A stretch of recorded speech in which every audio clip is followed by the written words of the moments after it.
মুজতামিন তারেক, অতিরিক্ত সময়ে 10 জন খেলোয়াড় নিয়েই খেলতে হলো আর্জেন্টিনাকে, এবং তারপর শেষমেশ তাদের যে পরাজয়, অর্থাৎ এই বিশ্বকাপে এটাই ছিল আসলে তারা যেই অপরাজিত অবস্থায় ছিল সেটি থেকে তাদের পরাজয় ঘটলো অবশেষে। এবং স্পেন সেক্ষেত্রে টানা 37 ম্যাচ জয়ের যে রেকর্ড করলো, কি দেখলেন? এবং স্কলানির যে পরিকল্পনা সেটি আসলে তিনি যে খেলাটা ডিপে নিয়ে যেতে চাচ্ছিলেন সেটাও আসলে শেষ পর্যন্ত হলো না, কি দেখলেন?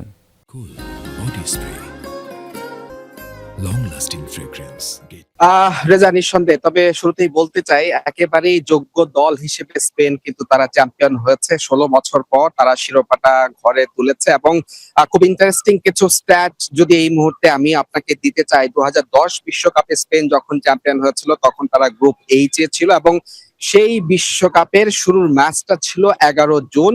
উদ্বোধনী ম্যাচে দক্ষিণ আফ্রিকার বিপক্ষে লড়েছিল মেক্সিকো।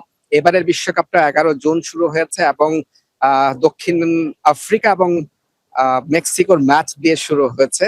এবং স্পেন ছিল গ্রুপ এইচ এ, এবং সেখান থেকে তারা চ্যাম্পিয়ন। এবং আপনি যদি রেজাল্টটা দেখেন, সেটাও কিন্তু 1-0 গোলের স্পেন জয়, আর্জেন্টিনাকে হারিয়ে তারা চ্যাম্পিয়ন হয়েছে। সেই 2010-এও তারা কিন্তু একেবারেই এরকম একটা মোমেন্টে এসে 1-0 গোলে জয় নিয়ে স্পেন চ্যাম্পিয়ন হয়েছে। তবে বলতেই হয়, 2010-এর তুলনায় এবার কিন্তু স্পেন তারা কিন্তু অসাধারণ পারফর্ম করেছে নিঃসন্দেহে। এবং এটা আর্জেন্টিনা দল, আর্জেন্টিনা ভক্ত যারা আছে, সবাইকে এটা মেনে নিতে হবে যে স্পেন যোগ্য দল হিসেবেই তারা চ্যাম্পিয়ন হয়েছে।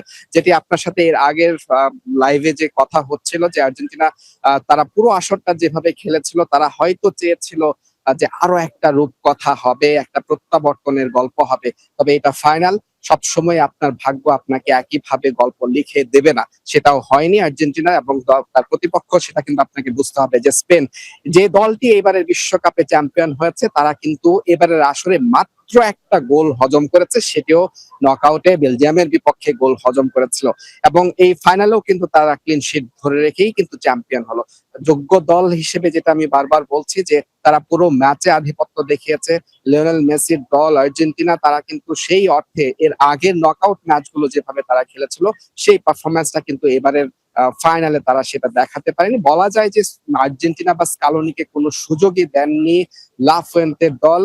স্পেন তারা কিন্তু কোনো সুযোগ দেয়নি, এবং শুধু গোলটাই পেতে যা দেরি হয়েছে। শেষ দিকে আর্জেন্টিনা 10 জনের দলে পরিণত হয়েছে, এবং তারপর কিন্তু তারা সেই সুযোগটা কাজে লাগিয়েছে। অতিরিক্ত 30 মিনিটের শুরুর হাফে তারা কিন্তু গোলটা নিয়ে নিয়েছে। তবে আরেকটা বিষয় রেজা আপনাকে একটু বলতে চাই, সেটা হচ্ছে আর্জেন্টিনা শেষ দিকে তারা গোল হজমের পর যেভাবে ঘুরে দাঁড়িয়েছিল, একের পর এক আক্রমণ করেছিল, আমার মনে হয়েছে ততক্ষণে অনেক দেরি হয়ে গেছে। এবং এই আক্রমণটা বা এই মানসিকতাটা যদি আর্জেন্টিনা তারা ম্যাচের আগের সময়টাতে একটু দেখাতে পারতো, অ্যাটলিস্ট মানসিক ভাবে এগিয়ে থাকতে পারতো আর্জেন্টিনা দল।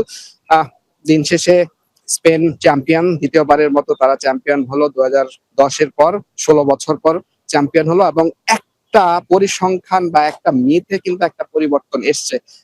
এর আগে উত্তর আমেরিকায় 3বার বিশ্বকাপ হয়েছে, এবার নিয়ে 4বার। এর আগের 3বার কিন্তু চ্যাম্পিয়ন হয়েছিল লাতিনের দেশগুলো, এবং সেখানে ব্রাজিল 2বার চ্যাম্পিয়ন হয়েছিল, এবং আর্জেন্টিনা 1বার চ্যাম্পিয়ন হয়েছিল। এবার চতুর্থ বিশ্বকাপ উত্তর আমেরিকায় এসে ট্রফিটা কিন্তু আর লাতিনে রাখা যায়নি, ট্রফিটা কিন্তু ইউরোপ চলে গেছে। স্পেন তারা অসাধারণ খেলে সেই ট্রফিটা কিন্তু ইউরোপে নিয়ে গেছে। সব মিলে দারুণ একটা বিশ্বকাপ শেষ হলো। পর্দা নামলো এবারের বিশ্বকাপের। নতুন সংস্করণ, নতুন ফরমেশনের 48 দল, 104 ম্যাচ।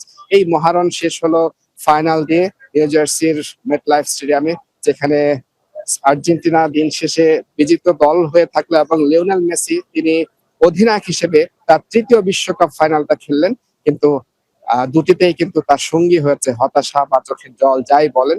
একবারই তিনি ট্রফি উঁচিয়ে ধরেছিলেন সেই কাতার বিশ্বকাপে, তার শেষ হলো। লামিনে ইয়ামাল এই প্রজন্মের শুরু হলো।